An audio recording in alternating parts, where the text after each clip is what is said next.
Welcome back. Up next, our panel examines stuttering facts and fiction. The panel is moderated by Diane Constantino, a clinical associate professor in the Department of Speech, Language, and Hearing Sciences here at Boston University. Her specialties are in the areas of fluency disorders, counseling, and clinical education and training. She is also the director of the Joseph Germano Fluency Center at Boston University. As part of her commitment to individuals who stutter, she annually hosts at BU the Stuttering Foundation's Eastern Workshop and the National Stuttering Association's Boston Family Fun Day. Welcome to our panel and to Professor Constantino.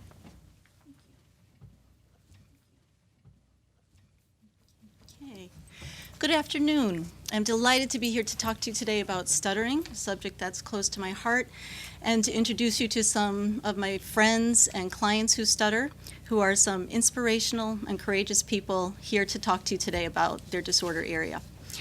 Whether you're a student who's learning about health sciences, or maybe you know someone who stutters, or maybe you have some curiosity from seeing the film The King's Speech, or hearing someone sing on American Idol or The Voice, who, when they were speaking, was severely disfluent or stuttering, and then when they sang, they were completely fluent. And so there are many curiosities that people have about stuttering, and our goal is to answer some of those common questions and curiosities, and maybe to dispel a myth or two about people who stutter. So the questions I'm asked most frequently are, what is stuttering, and why do people stutter? Stuttering, quite simply, is when there are disruptions and an inability to maintain an effortless, smooth flow in speech. And what we hear are things like repetitions, like this, or prolongations, like this, or sometimes a complete stoppage where there's no voice and there's like a frozen moment, like this. And often there's tension. There's effort, and that's because when a person tries to get words out and there are these inconsistent as well as involuntary muscle movements that disrupt that flow, there is a natural reaction to push forward and try to force that word out, just like you and I would do if we were trying to open a jar and it wouldn't open. We'd start to put a lot of effort in, we'd see our face grimace, we'd push hard with our body. It's very similar to that. So why do people stutter? Well, our current wisdom, and which is based on decades of research, tells us that there are multiple variables that contribute to stuttering. First and foremost, this is a disorder of childhood, and so it begins in children at young ages.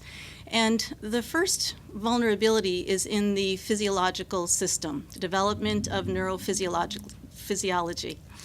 And then there is the development of other speech and language areas that contribute and may create some demands on a developing system that result in the breakdown in this smooth flow of speech. In addition, environmental variables or influences can make a difference, and that's things like family style of communication, the demands of a culture for rapid speech production and perfection, sometimes in verbal performance. Those things can contribute. And then lastly, the child's own reaction to these kinds of disruptions in their speech. Why is this happening to me? Why are people looking at me funny? And as time goes on, it can become quite fearful to speak and to have these, unbeknownst to you, disruptions that are going to occur. Stuttering is a childhood disorder, so it does develop in childhood, but many children will recover or progress as their neurological system matures. But about 1% of the population worldwide stutters. That's about 70 million people worldwide, or over 3 million Americans. And because this disorder is not very well understood, and there are some misperceptions from my experience about what stuttering is and the characteristics then of people who stutter, sometimes many children actually report that they're teased or bullied at school for their stuttering. And so you can imagine the impact that that has on their confidence as a communicator and their feelings of self-esteem and self-worth. So in time, when this persists, we may find that people develop certain feelings of fear of speaking, of not wanting to talk to strangers, for example, of maybe avoiding speaking situations, or feelings of shame, embarrassment, or frustration and anger about it. So in order to really provide some information to you about stuttering, I think it's best to introduce our panel and let you meet some people who stutter. And then I will be giving them some of the things that I hear most frequently about stuttering and people who stutter, and they'll tell us if it's fact or fiction. So let's start here. Hi, my name is Carolyn Mitchner, and I'm a senior studying speech, language, and hearing sciences here at Boston University. This is my 4th year at the BU Fluency Clinic, and being a part of this clinic has helped to prepare me for a future as a speech therapist. Hi, my name is Leah Hoover.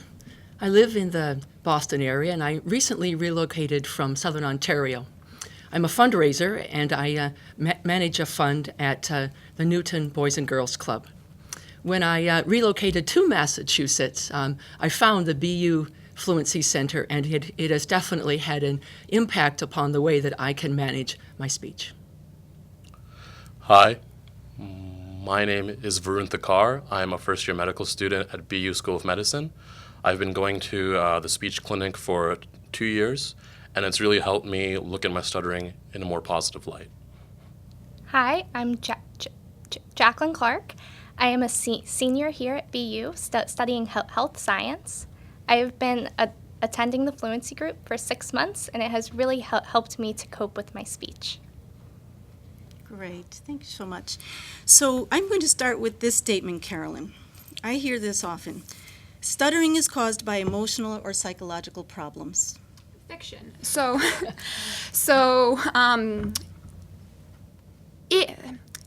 It is a myth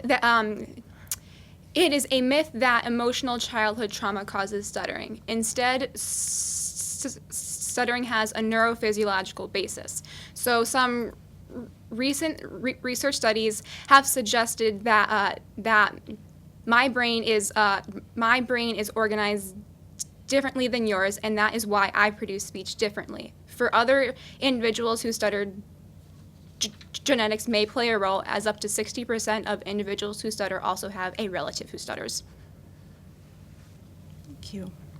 Leah, people who stutter tend to be anxious or nervous in general. Fiction. We are just like everyone else.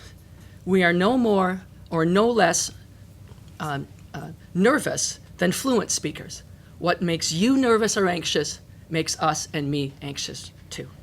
The difference is that when I'm anxious, my stuttering can be more pronounced.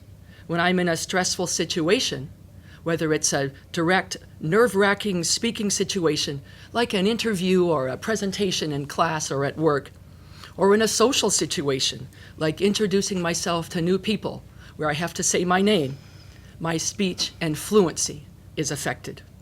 You see, we all have a baseline of stuttering. It's not that we're nervous and that causes us to stutter. We stutter, and that causes us to be anxious or nervous. Thank you, Leah. Varun, stuttering limits career choices and opportunities. Fiction. People who stutter are just as smart and capable as anyone else. And like anyone else, they deserve the chance to find a calling and pursue it. For me personally, I feel that stuttering has improved my work ethic and my ability to listen to others empathetically, both skills that are valuable in a lot of careers. And if this isn't convincing, just look at some of the most successful and talented people in our population that stutter, like King George VI, whose tale was told in the King's Speech, physicist Albert Einstein, Prime Minister Winston Churchill, along with actors James Earl Jones, Bruce Willis, Marilyn Monroe, and many others. Thank you. Jacqueline, there's no cure for stuttering. Fact. Not yet, anyway. While there has been tremendous progress in prevention among young kids, there is no instant pill or miracle cure. But that does not mean that speech therapy can't help, because it can, and it does. Since joining the group, I've learned to reduce my rate and to communicate more effectively. Sometimes I have a lot to say, but it just takes me a longer time to say it. But don't tell me to take a deep breath or to think before I speak. If you have questions about stuttering, just ask. Great. Thank you, everybody. Okay, so at Boston University, for the past 35 years, we've had a designated program for children and adults who stutter. We offer groups to help them. And our aim is to help people become the best communicators that they can be, to be open and comfortable and honest about their stuttering. And most of all, I guess above all, is to be in touch with their values and to pursue their dreams. So if you're at all interested in more information, facts and fiction about stuttering, there are some helpful websites on your screen here, and it does include a place that you can find a specialist who works only with people who stutter. And lastly, if you'd like to join our conversation here at BU, I hope you'll contact us because we would love to talk to you.